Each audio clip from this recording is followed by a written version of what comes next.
Now we're going to take a look at shed tackle. There's a number of different ways to run a good, solid, fundamentally sound shed tackle drill. I prefer to use a stand-up popsicle sled that you can actually have the kids put their hands on and get off of. As we get going here, a few of the coaching points to shed tackle. Number one, take on the block first, meaning put your eyes on the blocker. Make sure that you attack the man trying to keep you from making the tackle first, and then work to finish with a good strong tackle. Number two, we need to have a great 6-inch explosion. What I mean by that is, as you take on that sled, and as you watch our kids take on that sled, that popsicle sled, you should see a big explosion for 6 inches. When he contacts that sled, you should see his hands and elbows tight. You should see his hips roll, and you should see his feet explode into that popsicle sled, and you should see that sled pop up in the air, and then he'll throw that sled down. The third thing is, create that separation. Whenever you go to take on a block, you need to take the fight to the blocker. If you knock his butt back, you're going to get to the football quicker. So explode into the man, create separation.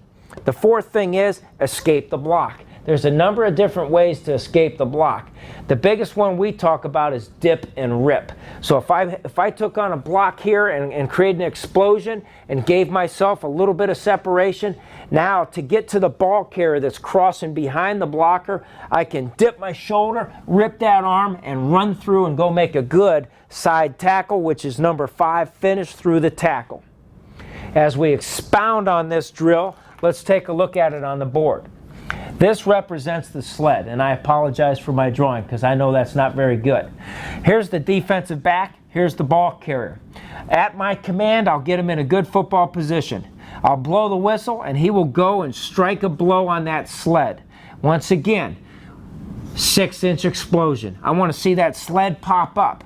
When that sled pops up, that's when this ball carrier, who's aligned about 4 to 5 yards behind the pad of the sled, he will now take off when he sees this raise up.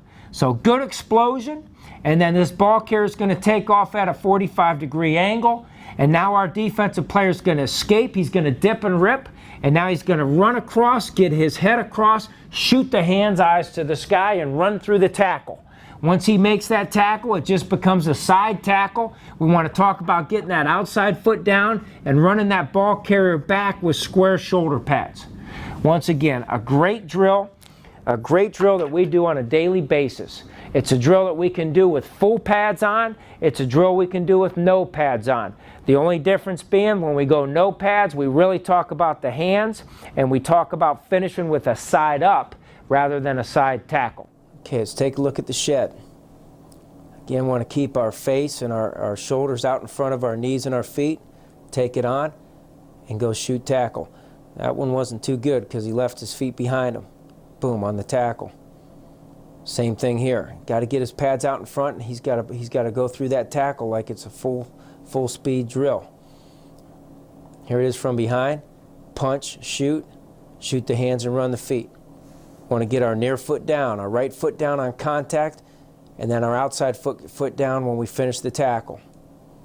Want to see good explosion. Keep your elbows tight, punch, separate, run the feet. Pretty good right there. Punch, separate, run the feet. He got in a fight with him. That took too much time. He's got to punch and get off in a split second. Uh-oh, we got to get him in the weight room.